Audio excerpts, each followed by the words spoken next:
Crop improvement का दूसरा lecture है धान फसल उन्नयन, या इसको इंग्लिश में बोलते हैं राइस क्रॉप इम्प्रूवमेंट।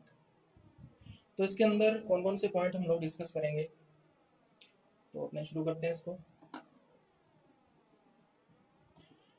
तो सबसे पहले इसका इंट्रोडक्शन या परिचय देख लेते हैं।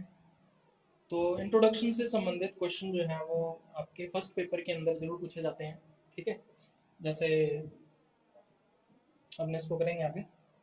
तो इसका सामान्य नाम या कॉमन नेम क्या है अभी, इसको धान या चावल बोल देते हैं, या इंग्लिश में इसको क्या बोल देते हैं, पैडी या राइस, ठीक है। दूसरा बॉटनिकल नेम की बात करें, वनस्पतिक नाम की, तो इसका वनस्पतिक नाम क्या होता है अभी, ओराइजा सटाइवा, ठीक है। ओराइजा इसका क्या है, वंश है या जीनस है, और सटाइवा क्या है, इसकी जाति है या स्पीसीज है। अब जब भी आपसे किसी भी क्रॉप का बॉटनिकल नेम या वनस्पतिक नाम पूछा जाए तो आप हमेशा उसको इंग्लिश में ही लिखोगे, ठीक है, कभी भी हिंदी में मत लिखना। क्योंकि ना एक सिस्टम है बाइनोमियल नोमेनक्लेचर, ठीक है, द्विनाम पद्धति, ये आपने सुना होगा। तो उसके अकॉर्डिंग जो भी रूल्स अप्लाई होते हैं वो इंग्लिश नेम पर ही होते हैं, हिंदी नेम पर नहीं होते। जैसे बाइनोमियल नोमेनक्लेचर में क्या कहता है कि जो जीनस है या वंश है उसका पहला अक्षर कैसा होगा, कैपिटल होगा, ठीक है। तो कैपिटल कैसे लिख सकते हैं फिर अपने, इंग्लिश में लिख सकते हैं, हिंदी में तो नहीं लिख सकते। दूसरा क्या कहता है कि जो जाति है उसका पहला अक्षर कैसा होगा, स्मॉल होगा, छोटा होगा, ठीक है। और जब भी आप लोग वनस्पतिक नाम लिखोगे तो अंडरलाइन जरूर करोगे, वंश के नाम को अलग से अंडरलाइन करना है और जो जाति का नाम है उसको अलग से अंडरलाइन करना है, ठीक है। तो ये बाइनोमियल नोमेनक्लेचर या द्विनाम पद्धति के रूल्स हैं। तो इसलिए किसी भी फसल का या क्रॉप का आपसे बॉटनिकल नेम या वनस्पतिक नाम अगर पूछा जाता है तो आप इंग्लिश में ही लिखोगे, ठीक है। चलिए उसके बाद इसकी फैमिली या कुल की बात कर लेते हैं। तो ये पोएसी या ग्रैमिनी कुल का सदस्य है, ठीक है। तो फैमिली भी इसकी पूछी जा सकती है। उसके बाद गुणसूत्र संख्या या क्रोमोसोम नंबर की बात करें तो हर एक जाति के लिए गुणसूत्रों की संख्या या क्रोमोसोम नंबर जो है वो फिक्स रहता है, ठीक है, वो कभी भी चेंज नहीं होता है। तो अगर अपने धान के लिए बात करें तो ये कितना रहता है अभी, 24 रहता है। 2n is equal to 2x is equal to 24 या 24, ठीक है। यहाँ पे 2x का मतलब क्या है, 2x का मतलब ये है कि ये डिप्लॉइड है या द्विगुणित है, इसका मतलब इसमें पॉलीप्लॉइडी नहीं करवाई गई, ठीक है ना।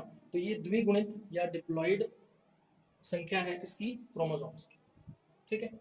चलिए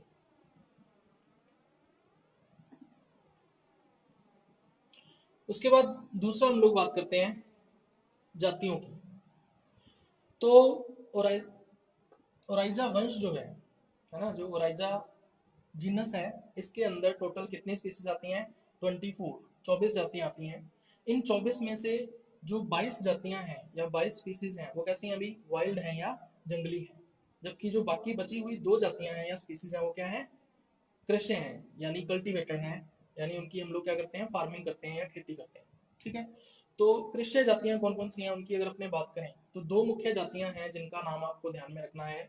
इसमें से पहली जो है ओराइजा सटाइवा, जो मैंने अभी आपको बताया पहले, और दूसरी जाति कौन सी है, ओराइजा ग्लैब्रिमा। तो इन 2 जातियों का कल्टीवेशन किया जाता है या इनकी खेती की जाती है, ठीक है, इसलिए इनको क्या बोल देते हैं, कृषि जातियां या कल्टीवेटेड स्पीसीज, ठीक है। चलिए तो सबसे पहले हम लोग बात करेंगे ओराइजा सटाइवा। तो ओराइजा सटाइवा की बात करें तो ये मुख्य कृषि जाति है। मुख्य का मतलब ये है कि दोनों कृषि जातियों में से सबसे ज्यादा जो क्षेत्रफल है, ठीक है, उसमें किसको उगाया जाता है, ओराइजा सटाइवा को उगाया जाता है। तो ये पूरे वर्ल्ड के अंदर जितना भी धान या राइस उगाया जाता है सबसे ज्यादा कौन सी जाति को उगाया जाता है, ओराइजा सटाइवा को उगाया जाता है। इसलिए हम लोग क्या बोलते हैं इसको, मुख्य कृषि जाति है या मेन कल्टीवेटेड स्पीसीज है, ठीक है। तो इसका जो कल्टीवेशन है वो पूरे वर्ल्ड के अंदर किया जाता है, ठीक है। संपूर्ण विश्व में इसकी जो खेती है वो की जाती है इस जाति की। इसको 3 उपजातियों के अंदर या सब स्पीसीज के अंदर डिवाइड किया जाता है, ठीक है। तो इन उपजातियों के नाम आपको ध्यान में रखने हैं, इस पे क्वेश्चन जो है वो जरूर पूछा जाता है। तो इन ये उपजातियां जो है वो कौन सी हैं, सब स्पीसीज, इंडिका, जेपोनिका और जेवेनिका।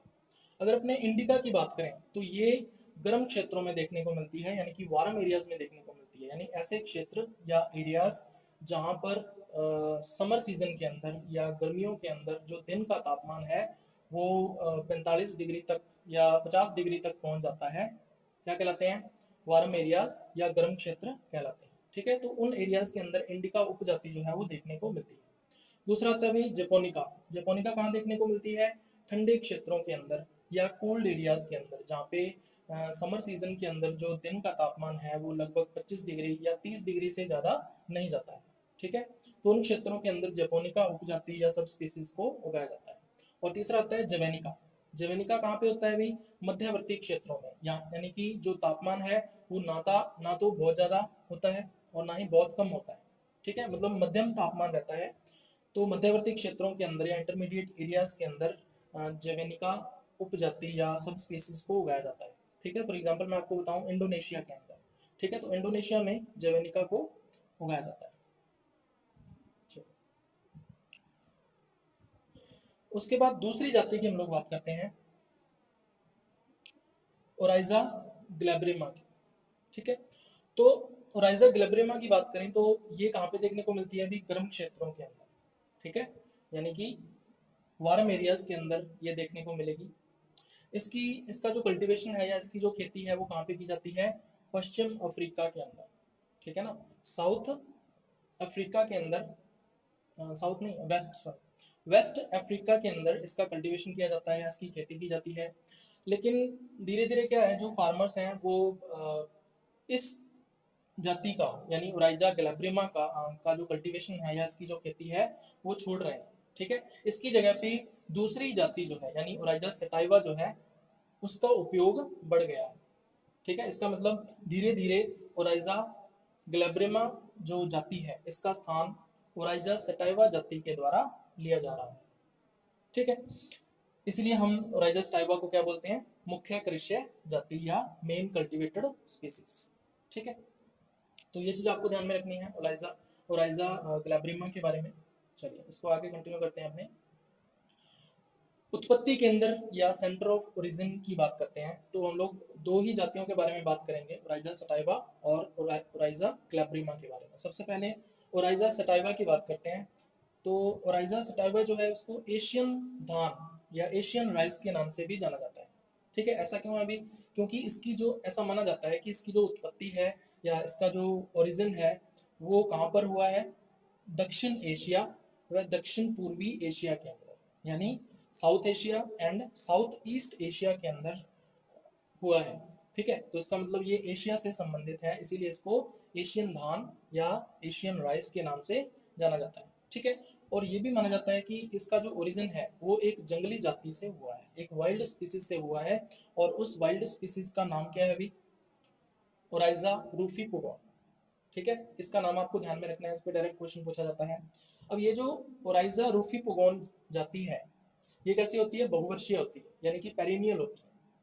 ठीक है, लेकिन जो ओराइजा सेटाइवा है ये कैसी होती है, एनुअल होती है। ठीक है, यानी कि वार्षिक होती है। तो इसका मतलब ओराइजा सेटाइवा जो है उसका जीवन काल जो है वो 1 वर्ष से भी कम समय में पूर्ण हो जाता है। आपको पता ही होगा जो धान है उसकी हम लोग अधिकतम 3 फसलें जो है ले सकते हैं एक सीजन के अंदर। ठीक है, तो ये खास बात होती है ओराइजा सेटाइवा की, तो ये पकने में बहुत कम समय लेती है। ठीक है, चलिए उसके बाद दूसरा हम लोग बात करते हैं ओराइजा ग्लैब्रिमा की। ओराइजा ग्लैब्रिमा जो है इसको अफ्रीकन धान भी कहा जाता है, क्योंकि ऐसा माना जाता है कि इसकी जो उत्पत्ति है वो कहाँ पर हुई है, पश्चिम अफ्रीका के अंदर, यानी कि वेस्ट अफ्रीका के अंदर इसका ओरिजिन हुआ है। ठीक है, तो ये आपको ध्यान में रखना है ओराइजा ग्लैब्रिमा के बारे में। चलिए उत्पत्ति केंद्र या सेंटर ऑफ ओरिजिन पर डायरेक्ट क्वेश्चन पूछा जाता है। ठीक है, तो जितने भी क्रॉप्स हम लोग पढ़ेंगे उन सब के सेंटर ऑफ ओरिजिन या उत्पत्ति केंद्र आपको जरूर पता होने चाहिए। उसके बाद फिर नेक्स्ट हम लोग करते हैं पुष्पीय बायोलॉजी या फ्लोरल बायोलॉजी। ठीक है, तो इसका फ्लावर किस टाइप का होता है ये हमें पता होना चाहिए। ठीक है, तभी हम लोग इसमें जो ब्रीडिंग है वो करवा सकते हैं, यानी कि इसमें प्रजनन विधियों का जो उपयोग किया जाता है वो उसकी पुष्प की स्ट्रक्चर जो है या जो फ्लावर है उसकी स्ट्रक्चर का हमें पता होना चाहिए। ठीक है, तभी हम लोग ब्रीडिंग या प्रजनन इसमें करवा सकते हैं। ठीक है, तो सबसे पहले इसके अंदर कौन सा पुष्प क्रम उपस्थित होता है या कौन सा इन्फ्लोरेसेंस इसमें पाया जाता है। तो इन्फ्लोरेसेंस के बारे में आपने पढ़ा होगा, हॉर्टिकल्चर के अंदर अलग अलग पौधों के अंदर अलग अलग पुष्प क्रम होते हैं, ठीक है ना। तो धान जो है उसके अंदर कौन सा पुष्प क्रम होता है, इस पर भी क्वेश्चन पूछा जा सकता है। तो ये कौन सा होता है, स्पाइक या इसको बोल देते हैं पेनिकल, ठीक है, स्पाइक या पेनिकल। तो ये नाम आपको ध्यान में रखना है। उसके बाद पुष्पन की बात करते हैं हम लोग। पुष्पन का मतलब ये है कि जैसे पुष्पों का निर्माण है, ठीक है ना। पुष्प क्रम के अंदर या इन्फ्लोरेसेंस के अंदर जो फ्लावर का फॉर्मेशन है या पुष्पों का निर्माण है वो क्या कहलाता है, पुष्पन कहलाता है। तो ये जो पुष्पन है वो कब शुरू होता है, तो ये जैसे ही पेनिकल्स बनती हैं, ठीक है, जैसे ही स्पाइक का निर्माण होगा, ठीक है, उसके निर्माण के तुरंत बाद ही जो पुष्प का निर्माण है, यानी कि जो पुष्पन की प्रक्रिया है, फ्लावरिंग का जो प्रोसेस है वो शुरू हो जाता है, ठीक है। तो ये चीज आपको ध्यान में रखनी है। उसके बाद जो पुष्पन है वो किस प्रकार से होता है, तो पेनिकल जो है वो एक लंबी संरचना होती है, एक एलोंगेट स्ट्रक्चर होती है। तो शुरुआत कहाँ से होती है अभी पुष्पन या फ्लावरिंग की, तो ऊपरी भाग जो होता है इसका, जो शीर्ष भाग होता है वहां से फ्लावरिंग स्टार्ट होगी और नीचे की तरफ जो फ्लावरिंग है वो बढ़ती जाएगी, ठीक है। तो ऊपर से नीचे की ओर जो फ्लावर्स हैं उनका मैचुरेशन होता है, यानी सबसे पहले कौन सा फ्लावर मैच्योर होगा, जो सबसे ऊपर उपस्थित होगा, और सबसे बाद में कौन सा होगा, जो सबसे नीचे की तरफ उपस्थित होगा, ठीक है। तो पुष्पन की जो प्रक्रिया है वो पेनिकल के शीर्ष भाग से शुरू होकर धीरे धीरे नीचे की ओर बढ़ती है, ठीक है। चलिए, अब जो फ्लावरिंग है या पुष्पन है वो दिन में होता है, ठीक है, और कौन से टाइम में होता है सबसे ज्यादा, तो ये होता है सुबह 8 से लेके 10 बजे के मध्य, ठीक है। सुबह 8 से 10 बजे के मध्य धान के अंदर फ्लावरिंग सबसे ज्यादा रहती है। तो इसलिए अगर हम विपुंसन या संकरण वगैरह करवाना चाहते हैं तो ये टाइम जो है वो हमें पता होना चाहिए। इस पर भी क्वेश्चन पूछा जा सकता है, ठीक है। अब जो फ्लावरिंग है या पुष्पन है वो कितने दिनों में पूर्ण हो जाती है, ठीक है ना। तो ये टाइम आपको पता होना चाहिए, 6 से 7 दिनों के समय लेती है ये। तो 6 से 7 दिन में जो फ्लावरिंग का प्रोसेस है या पुष्पन की प्रक्रिया है पेनिकल के अंदर वो कंप्लीट हो जाती है, ठीक है। तो ये टाइम आपको पता होना चाहिए। चलिए, अब अपने बात करते हैं कि एक जो स्पाइक है या एक जो पेनिकल है उसके अंदर क्या उपस्थित होता है। अभी स्पाइकिकाएं उपस्थित होती हैं या स्पाइकलेट्स उपस्थित होते हैं इंग्लिश में कहें तो, ठीक है। तो कितनी स्पाइकलेट्स या स्पाइकिकाएं उपस्थित होती हैं एक स्पाइक के अंदर या एक पेनिकल के अंदर, तो इनकी संख्या हमेशा ध्यान रखनी है 80 से लेके 300 तक, यानी कि मिनिमम कितनी हो सकती हैं, 80 हो सकती हैं, 80 हो सकती हैं, और अधिकतम कितनी 300 या 300 हो सकती हैं। तो ये नंबर आपको ध्यान में रखना है। चलिए, अब अपने इसको डायग्राम से देखते हैं कि इसका जो पुष्पक्रम है या इन्फ्लोरेसेंस है वो किस तरह से दिखाई देता है, ठीक है। तो ये डायग्राम के अंदर आपको दिख रहा होगा। तो अपने नीचे से शुरू करते हैं। तो हमें पता है कि जो धान का पौधा है, ठीक है, उसमें मेन स्टेम जो है उसके शीर्ष भाग पर, ठीक है, उसके एपेक्स पर जो पुष्पक्रम है या इन्फ्लोरेसेंस है या पेनिकल या स्पाइक जो है वो उत्पन्न होती है, ठीक है। तो जैसे ये मान लीजिए इसका क्या है, स्टेम है या तना है। तो स्टेम के ऊपर जो लीव्स हैं वो उपस्थित होंगी ग्रीन कलर की, ठीक है। इनमें किस तरह का वेनेशन होता है, पैरेलल वेनेशन होता है, क्योंकि जो धान है वो कैसा है, अभी एक बीजपत्री है, और एक बीजपत्री जो पौधे होते हैं यानी कि जो मोनोकोट्स होते हैं उनकी लीफ के अंदर वेनेशन या जो शिरा विन्यास है वो किस तरह का होता है, समानांतर होता है या पैरेलल होता है, ठीक है। चलिए, उससे थोड़ा सा ऊपर अगर अपने चले तो एक ऐसी पर्ण होती है या एक ऐसी लीफ होती है जिसके कक्ष से या जिसके एक्सिस से पुष्पक्रम या इन्फ्लोरेसेंस विकसित होता है, और इस पर्ण को क्या बोलते हैं हम लोग, ध्वज पर्ण, ठीक है। तो ध्वज पर्ण पे क्वेश्चन भी पूछा जा सकता है कि क्या चीज होती है ये, ऐसी लीफ या पर्ण जिसके कक्ष से या एक्सिस से पुष्पक्रम विकसित होता है क्या कहलाती है, ध्वज पर्ण, या फ्लैग लीफ भी बोल देते हैं इंग्लिश में इसको, या इसको बूट लीफ भी बोल देते हैं, ठीक है। तो ये चीज आपको ध्यान में रखनी है। चलिए, तो जो पुष्पक्रम का स्टॉक है या व्रंत है वो क्या कहलाता है, अभी रैकिस, ठीक है, इसको बोल देते हैं रैकिस, हिंदी में भी रैकिस बोलते हैं, इंग्लिश में भी बोलते हैं। उसके बाद क्या होती है, इसका नेक होता है या ग्रीवा होती है, ठीक है। उसके बाद फिर आगे की तरफ मुख्य अक्ष होता है, इसका मेन एक्सिस होता है, और मेन एक्सिस से बहुत सारी ब्रांचेस या शाखाएं निकली हुई रहती है। ठीक है, अब अपने देखते हैं सबसे पहली जो शाखा होती है, ठीक है ना, मुख्य अक्ष या मेन एक्सिस से जो सबसे पहली शाखा उत्पन्न होती है उसको हम लोग क्या बोल देते हैं, प्राथमिक शाखा या प्राइमरी ब्रांच। ठीक है, और प्राथमिक शाखा पर अगर कोई शाखा और उपस्थित है तो उसको हम लोग क्या बोल देते हैं, द्वितीयक शाखा या सेकेंडरी ब्रांच।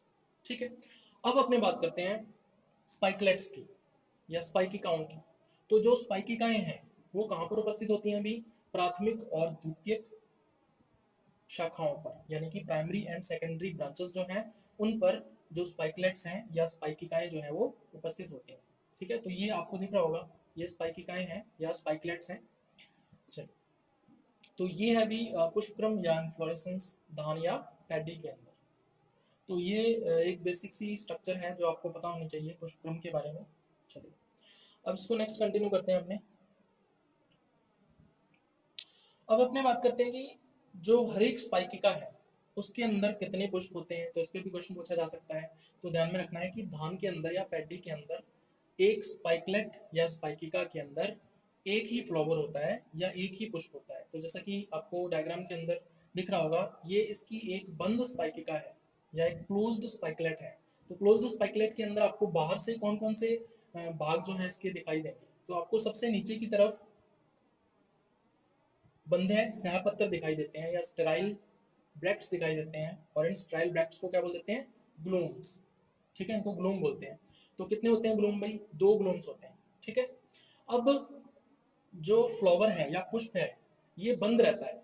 ठीक है, किसके अंदर बंद रहता है, लेम्मा और पेलिया के अंदर। ठीक है, एक तो लेम्मा हो जाएगा और दूसरा क्या हो जाएगा, पेलिया। तो लेम्मा और पेलिया के अंदर ये क्या रहता है, बंद रहता है पुष्प जो है। लेम्मा और पेलिया क्या है अभी, ये भी क्या है, बंधे सहपत्र हैं या स्टेराइल ब्रैक्ट्स हैं। ठीक है, कभी कभी क्या होता है, जो स्टामेन्स हैं या पुंकेसर जो है बाहर निकल आते हैं।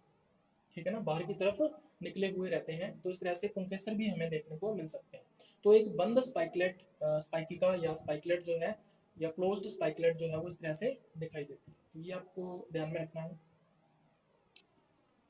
चलिए, उसके बाद हम लोग बात करते हैं कि जो स्पाइकलेट है या स्पाइकिका है वो अंदर से किस तरह की दिखाई देती है। ठीक है, तो अंदर से जब हम इसको देखते हैं तो मैंने आपको अभी बताया कि इसके अंदर एक ही पुष्प होता है।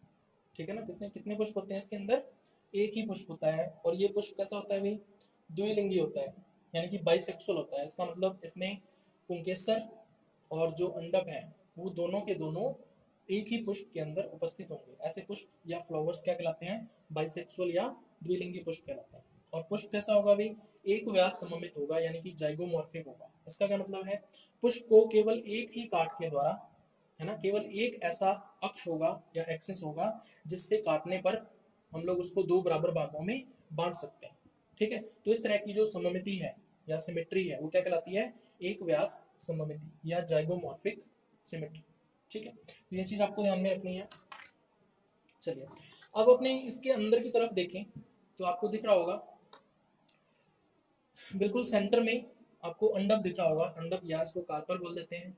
अब ये जो कार्पल है इसके बिल्कुल आधार पर आपको 2 स्केल लाइक या शल्कनुमा संरचनाएं दिख रही होंगी, इनको बोल देते हैं लोडिक्यूल्स।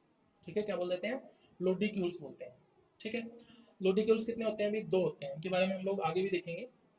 उसके बाद बात करते हैं पुंकेसर या स्टामेंस की।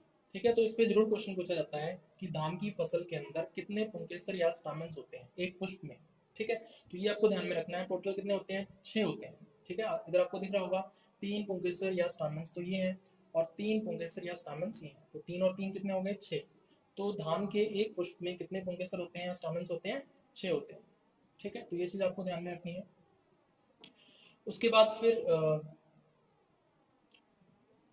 ये चारों तरफ से घिरे हुए रहते हैं, मैंने आपको बताया पेलिया और लेम्मा, इन दोनों के द्वारा ये ढके हुए रहते हैं। ठीक है, इसका फायदा क्या होता है ये मैं आपको आगे बताऊंगा अभी।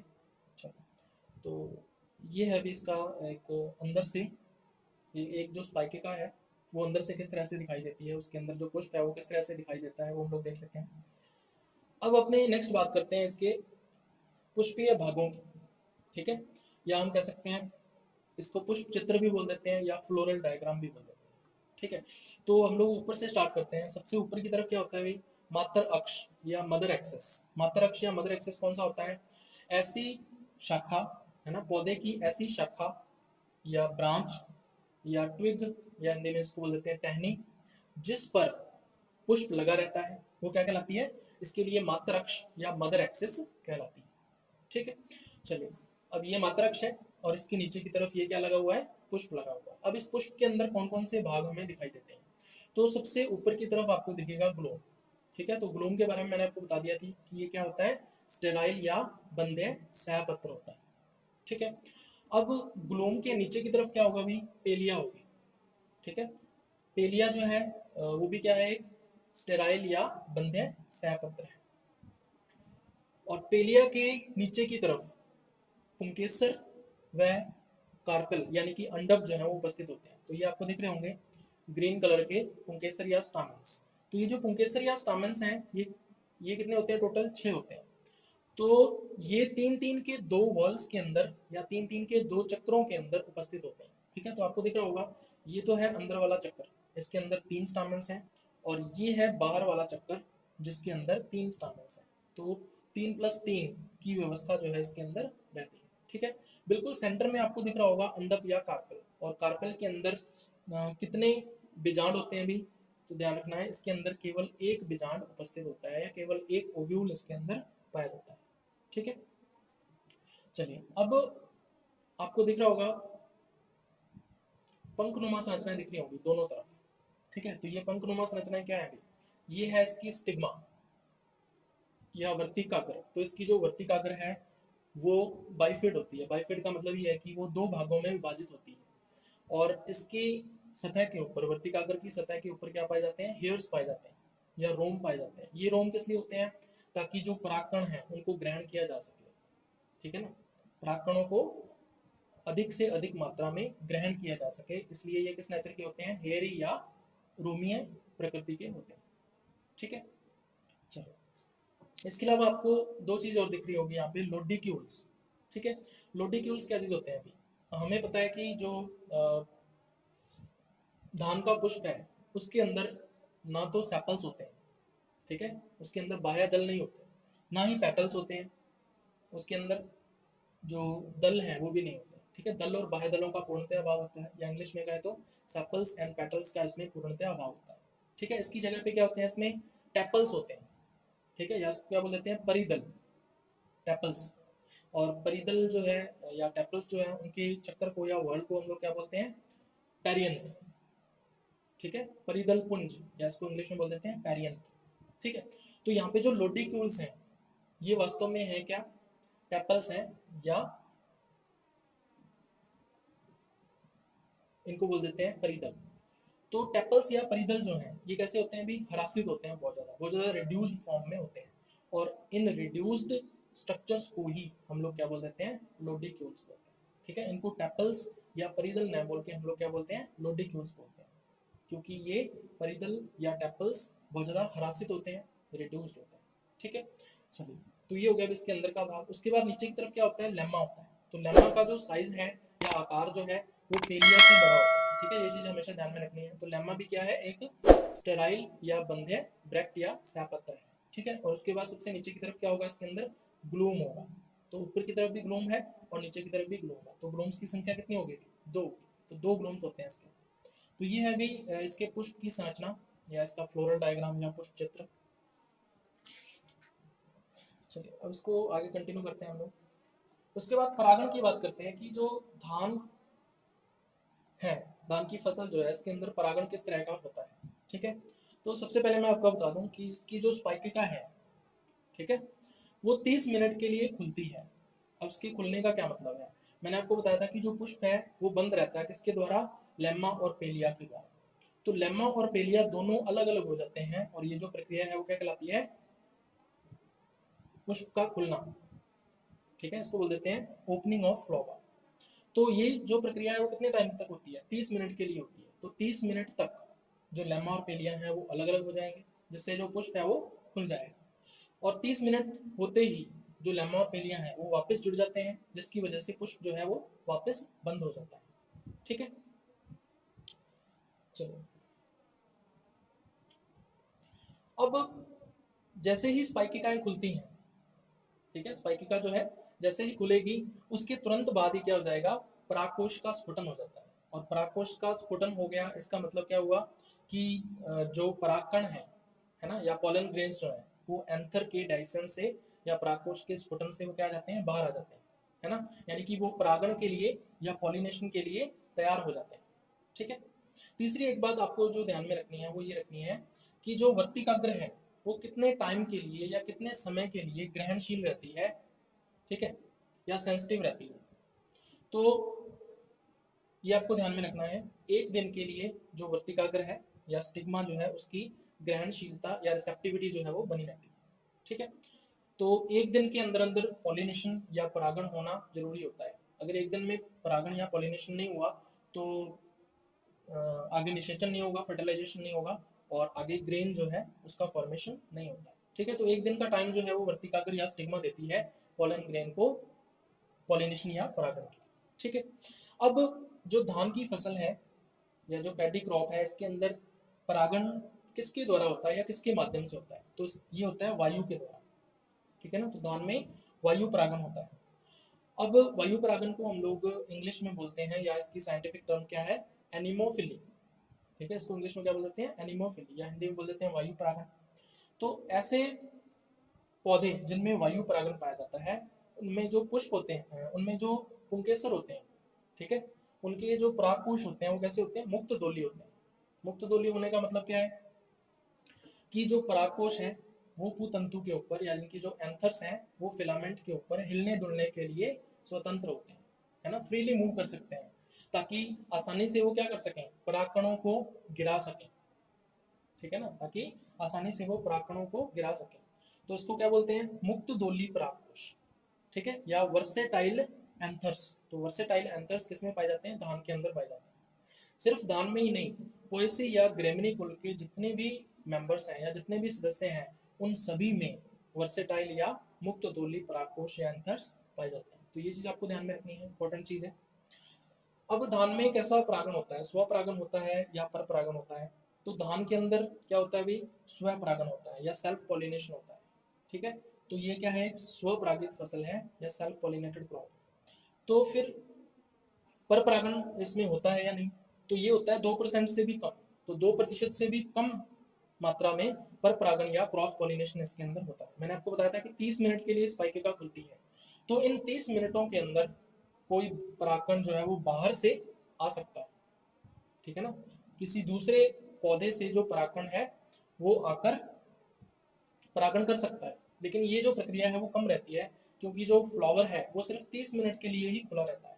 तो बहुत कम परागकण किसी दूसरे पौधे से आकर परागण कर सकते हैं। तो इसका मतलब जो क्रॉस पॉलिनेशन है या पर परागण है वो बहुत ही कम होता है, और कितना होता है, 2% से भी कम होता है। तो 98% या इससे भी ज्यादा क्या होगा, स्व परागण या सेल्फ पॉलिनेशन होगा इसके।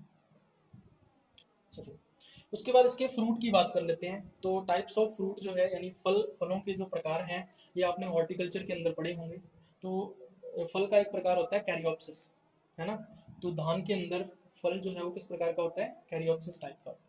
अब कैरियोप्सिस में हम लोग कैरियोप्सिस को ही बीज बोलते हैं और कैरियोप्सिस को ही हम लोग फल बोलते हैं। ऐसा क्यों है भाई, क्योंकि कैरियोप्सिस के अंदर क्या होता है, जो बीज चोल है वो फल भित्ति के साथ फ्यूज हो जाता है या उसके साथ संलयित हो जाता है।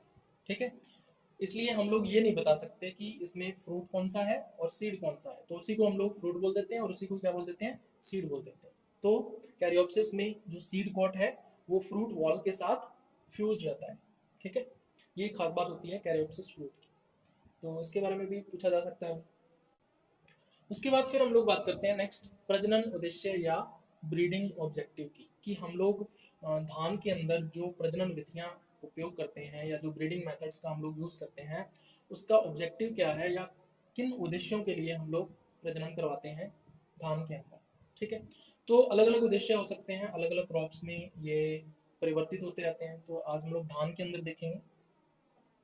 तो सबसे पहला है अधिक उपज या हायर यील्ड। तो मैंने आपको बताया था कि अधिकांश फसलों के अंदर या मोस्ट ऑफ द क्रॉप्स के अंदर जो ऑब्जेक्टिव है या उद्देश्य है वो यही होता है कि हमें ज़्यादा से ज़्यादा उपज जो है या जो प्रोडक्टिविटी है वो मिल सके, है ना, प्रति हेक्टेयर क्षेत्रफल से या एरिया से। ठीक है। अब धान से हमें ज़्यादा उपज लेनी है, तो धान में जो उपज है वो कई कारकों के ऊपर निर्भर करती है। जैसे मैं आपको बताऊं, पेनिकल की लंबाई, पेनिकल जितनी लंबी होगी उसमें स्पाइकिकाओं की संख्या उतनी ही ज़्यादा होगी, है ना। तो जितनी ज़्यादा संख्या में स्पाइकिकाएं उतनी ही ज़्यादा संख्या में ग्रेन्स या दाने बनेंगे उसके अंदर, ठीक है। तो पहला कारक ये हो गया। दूसरा है प्रति पेनिकल दानों की संख्या, नंबर ऑफ ग्रेन्स पर पेनिकल। तो अभी मैंने आपको बता ही दिया है, पेनिकल्स में ज़्यादा संख्या में ग्रेन्स बनेंगे तो ज़्यादा यील्ड या उपज आएगी। तीसरा आता है परीक्षण भार या टेस्ट वेट। तो बीजों का जो भार है वो जितना ज़्यादा होगा उतना ही पर बीघा जो उपज है वो ज़्यादा होगी, ठीक है। चौथा है प्रति इकाई क्षेत्रफल में पेनिकल्स की संख्या, ठीक है। इकाई क्षेत्रफल का मतलब ये है कि जैसे 1 हेक्टेयर की बात कर लें, तो 1 हेक्टेयर में जितनी अधिक संख्या में स्पाइकिकाएं होंगी या सॉरी पेनिकल्स होंगी, जितनी अधिक संख्या में पेनिकल्स होंगी उतना ही ज़्यादा उपज आएगी या उतनी ही ज़्यादा उत्पादकता आएगी। तो ये 4 कारक हैं जो उपज से संबंधित होते हैं धान की फसल के अंदर, ठीक है। चलो, उसके बाद दूसरा आता है क्वालिटी ऑफ ग्रेन्स या दानों की जो गुणवत्ता है, ठीक है। अब आपने जैसे नाम सुना होगा, हम लोग ये मानते हैं कि जो बासमती धान होता है वो सबसे हाई क्वालिटी का होता है, ठीक है ना।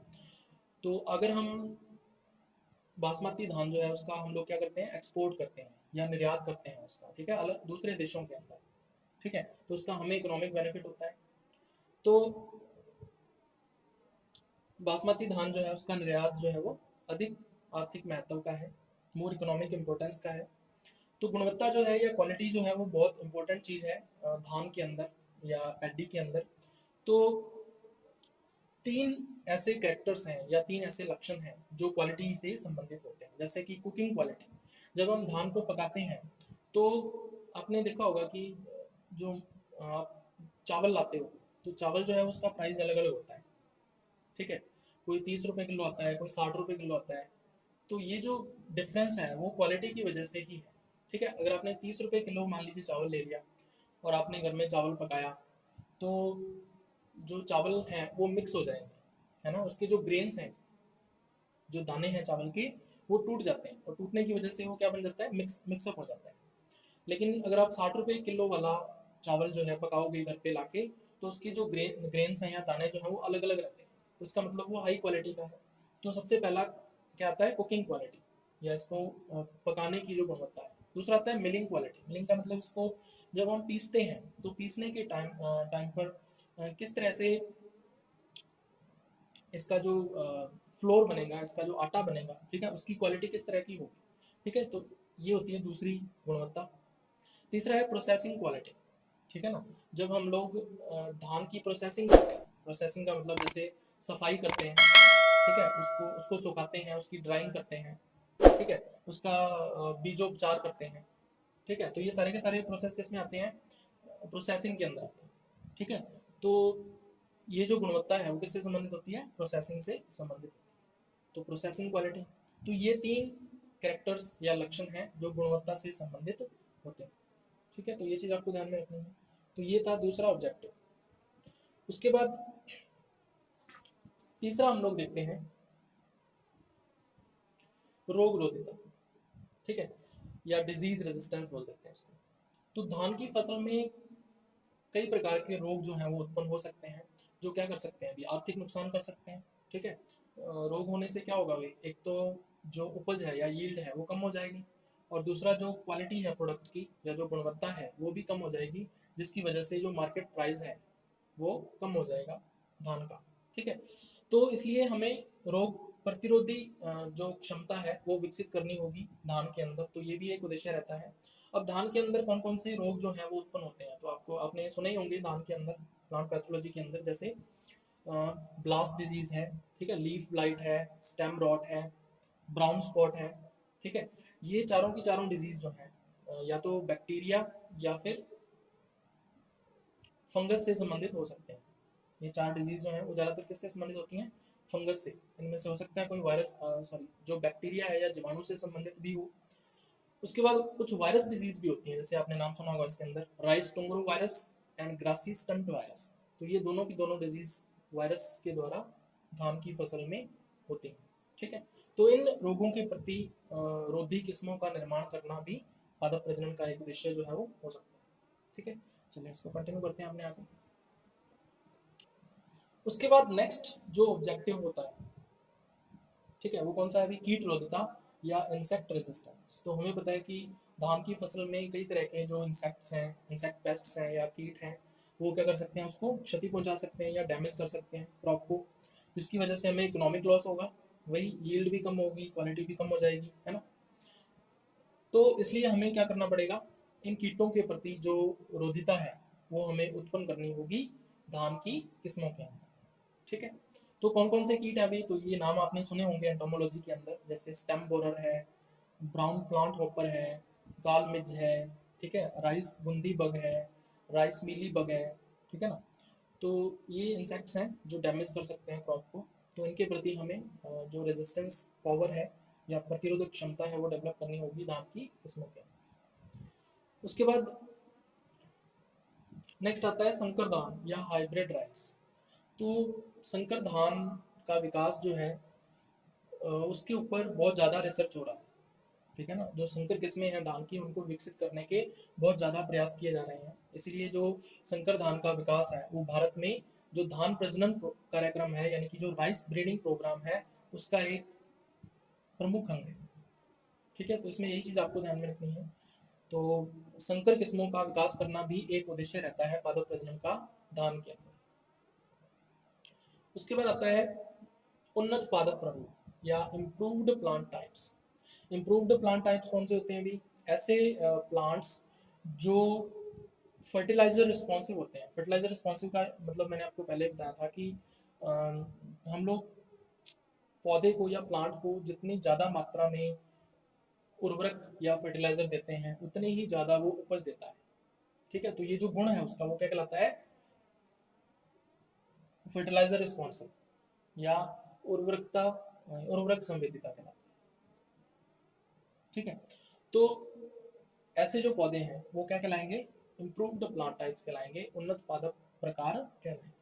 और इन्हें विकसित करने के प्रयास जो हैं वो किए जा रहे हैं। कहाँ पर, फिलीपींस के अंदर एक इंटरनेशनल सेंटर है राइस रिसर्च का, है ना, धान के ऊपर रिसर्च के लिए, अनुसंधान के लिए। उसका नाम क्या है अभी, IRRI, international rice research institute, ये इसकी फुल फॉर्म है।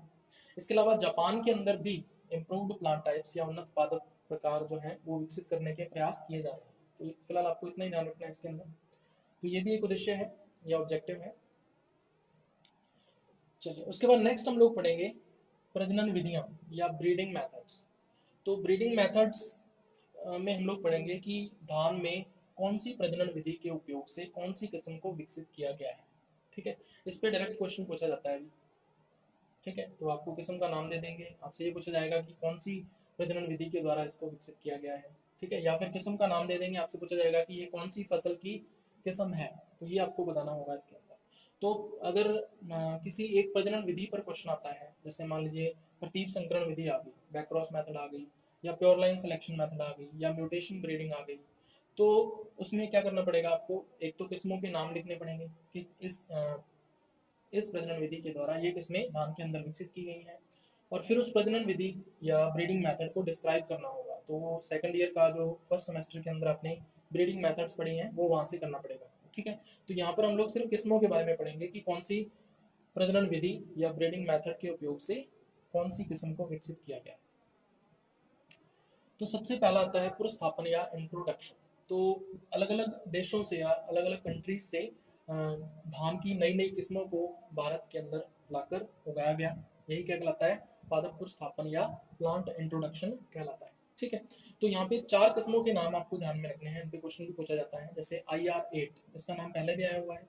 इसको कहाँ पर विकसित किया गया था, IRRI फिलीपींस में विकसित किया गया था, और वहां से 1968 के अंदर, 1968 के अंदर भारत लाया गया। ठीक है, तो फिलीपीन से भारत में इसका क्या हुआ, इंट्रोडक्शन या पुरस्तापन। उसके बाद दूसरी किस्म का नाम आपको ध्यान में रखना है, CH1039, ठीक है, या 10339, CH1039।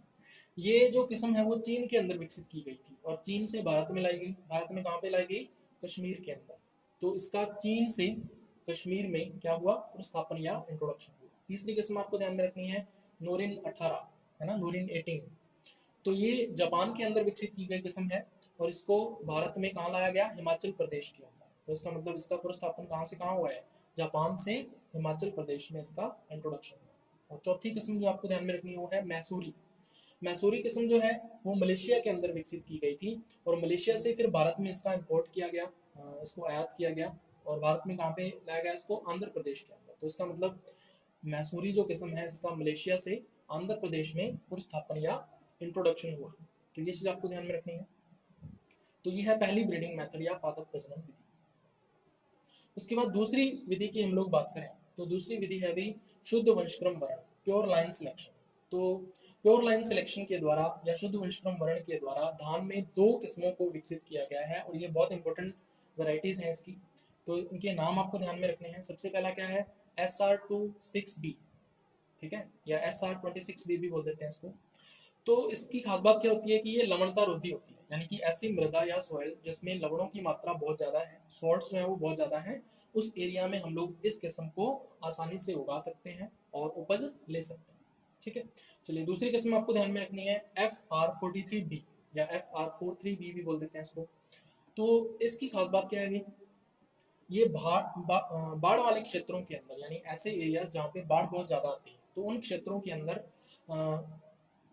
इस किस्म को उगाया जाता है। ठीक है, इस किस्म का जो रूट सिस्टम है, जो मूल तंत्र है, वो बहुत ज़्यादा स्ट्रॉन्ग होता है। ठीक है, जिस वजह से आसानी से इसके जो प्लांट हैं वो ज़मीन को छोड़ते नहीं। ठीक है, रूट आउट नहीं होते बाढ़ के पानी की वजह से। तो और जो प्लांट्स हैं वो सूखते भी नहीं है बाढ़ की वजह से, बाढ़ के पानी की वजह से, यानी वाटर लॉगिंग की वजह से जो प्लांट्स हैं वो ड्राई नहीं होते। तो इसका मतलब ये बाढ़ सहिष्णु किस्म है, या हम क्या कह सकते हैं इसको, फ्लड टॉलरेंट वैरायटी। ठीक है, और जो SR26B थी इसको इंग्लिश में क्या बोलेंगे, सॉल्ट रेजिस्टेंट वैरायटी। ठीक है, तो ये है अभी दूसरी प्रजनन विधि। उसके बाद तीसरी प्रजनन विधि की हम लोग बात करते हैं म्यूटेशन ब्रीडिंग, या इसको क्या बोलते हैं उत्परिवर्तन प्रजनन। तो उत्परिवर्तन प्रजनन के अंदर हम लोग विभिन्न म्यूटाजेंस या उत्परिवर्तन जनों के उपयोग से फसलों के अंदर उत्परिवर्तन करवाते हैं या म्यूटेशन करवाते हैं, और उस म्यूटेशन की वजह से लाभदायक लक्षण जो है ना, वो किस्मों में उत्पन्न होते हैं और उससे नई किस्म जो है वो विकसित की जाती है। तो कौन कौन से हम लोग म्यूटाजेंस या उत्परिवर्तन जन यूज करते हैं, तो इनके नाम आपको ध्यान में रखने हैं। जैसे सबसे पहला है EMS, इसका फुल फॉर्म क्या होता है, एथिल मेथेन सल्फोनेट। दूसरा है EI, ठीक है, दूसरा इसमें है NMH, सॉरी EI के बारे में बाद में बताऊंगा मैं। NMH जो है इसका फुल फॉर्म क्या होता है, N nitroso N Maithil urea. ठीक है, तीसरा है NEH, इसकी फुल फॉर्म क्या होती है, N nitroso N ethyl urea. उसके बाद क्या है EI का मतलब क्या है, एथिलीन इमाइन या एथिलीन इमीन भी बोल देते हैं इसको। और लास्ट क्या है EO का मतलब क्या है, एथिलीन ऑक्साइड। तो ये म्यूटाजेंस या उत्परिवर्तन जन है जिनका उपयोग हम लोग करते हैं धान में म्यूटेशन ब्रीडिंग के लिए या उत्परिवर्तन प्रजनन के लिए। ठीक है, अब हम लोग करवाते कैसे हैं, ठीक है, तो हम लोग क्या करेंगे भी, बीज लेंगे जिस किस्म के अंदर हमें म्यूटेशन करवानी है, तो हमने एक पर्टिकुलर किस्म के बीज ले लिए। अब इन बीजों को हम लोग क्या करेंगे भी, जल के अंदर भिगोएंगे। कितने टाइम के लिए भिगोना है, 20 घंटे के लिए। ठीक है, 20 घंटे के लिए सामान्य जल के अंदर, कॉमन नॉर्मल वाटर के अंदर उसको डिप करके रखते हैं, उसको डुबो कर रखते हैं। ठीक है, 20 घंटे के बाद हम लोग क्या करेंगे, इन बीजों को निकालेंगे और हम लोग इसको किस में डालेंगे, उत्परिवर्तक विलयन के अंदर, यानी म्यूटाजन सॉल्यूशन के अंदर इसको डाल देंगे। ठीक है, तो बीजों को हमने उत्परिवर्तक विलयन या म्यूटाजन सॉल्यूशन के अंदर डाल दिया। और कितने टाइम तक रखेंगे इसको, 8 घंटे तक। और इस सॉल्यूशन को कितने टेम्परेचर पर रखना है, तो ये चीज़ ध्यान में रखना, 28 ± 2 डिग्री सेंटीग्रेड। ठीक है, 28 ± 2 डिग्री सेंटीग्रेड तापमान पर रखेंगे 8 घंटे के लिए। 8 घंटे के बाद फिर से हम लोग बीजों को निकालेंगे और फिर क्या करेंगे, हम लोग इसका बीज उपचार करेंगे। ठीक है, बीज उपचार करने के बाद फिर जब भी सीजन आएगा तो हम इन बीजों को क्या करेंगे, उगा देंगे। ठीक है, फील्ड के अंदर, खेत के अंदर। उससे क्या होगा, पौधे विकसित होंगे। ठीक है, अब हजारों की संख्या में या लाखों की संख्या में पौधे विकसित हुए। ठीक है, अब हम क्या करेंगे, इन पौधों का सूक्ष्म निरीक्षण करेंगे। ठीक है ना, पौधों का सूक्ष्म निरीक्षण करेंगे फील्ड के अंदर घूमकर, और हम ऐसे पौधे की खोज करेंगे जिसमें लाभदायक म्यूटेशन या बेनिफिशियल म्यूटेशन या लाभदायक उत्परिवर्तन उत्पन्न हुआ। ठीक है, जब हमने उस पौधे को ढूंढ लिया तो उसके बीजों को एकत्रित कर लेंगे, और एकत्रित करने के बाद उससे अगली पीढ़ी उगाएंगे ताकि हम बीजों का गुणन कर सकें और नई किस्म विकसित कर सकें। तो ये सारी की सारी प्रक्रिया रहती है उत्परिवर्तन प्रजनन या म्यूटेशन ब्रीडिंग के अंदर। ठीक है, अब म्यूटेशन ब्रीडिंग या उत्परिवर्तन प्रजनन के द्वारा कौन कौन सी किस्मों को विकसित किया गया है, तो ये आपको बताना चाहिए। तो 3 किस्में हैं इसमें, IIT 48, IIT 60 और जगन्नाथ। ठीक है, तो ये 3 किस्में हैं जिनको धान में उत्परिवर्तन प्रजनन के द्वारा या म्यूटेशन ब्रीडिंग के द्वारा डेवलप किया गया है। तो उनके नाम आपको ध्यान में रखने हैं, इंपॉर्टेंट चीजें। उसके बाद नेक्स्ट हम लोग बात करते हैं, नेक्स्ट जो ब्रीडिंग मेथड है या प्रजनन विधि है वो कौन सी है, हेटेरोसिस ब्रीडिंग या हेटेरोसिस प्रजनन। तो हेटेरोसिस के बारे में हमने पढ़ा था सेकंड ईयर के फर्स्ट सेमेस्टर के अंदर। तो हेटेरोसिस ब्रीडिंग या हेटेरोसिस प्रजनन जो है उसका सबसे ज़्यादा जो उपयोग है वो 2 कंट्रीज में के अंदर किया जाता है, एक तो चाइना के अंदर और दूसरा इंडिया के अंदर। ठीक है, तो चीन और भारत में सबसे ज़्यादा इसका उपयोग किया जाता है। चीन के अंदर इसके उपयोग से 3 किस्में विकसित की गई हैं। ठीक है, कौन कौन सी हैं अभी, शान U63, दूसरी है शान U64 और तीसरी कौन सी है V64। ठीक है, अब हम लोग बात करते हैं चाइना की। तो चीन के अंदर जितना भी संकर धान उगाया जाता है, यानी कि टोटल जो संकर धान उगाया जाता है उस संकर धान में से 35% जो संकर धान है वो कौन सा होता है, शान U63 वैरायटी होती है। ठीक है, 35%। शान U64 जो है वो कितने परसेंट उगाई जाती है, 6% टोटल संकर धान का या टोटल जो हाइब्रिड पैडी उगाया जाता है। और जो V64 है ये 4% उगाया जाता है। ठीक है, चाइना के अंदर। तो ये कुछ आंकड़े हैं इसके बारे में जो आपको ध्यान में रखने हैं।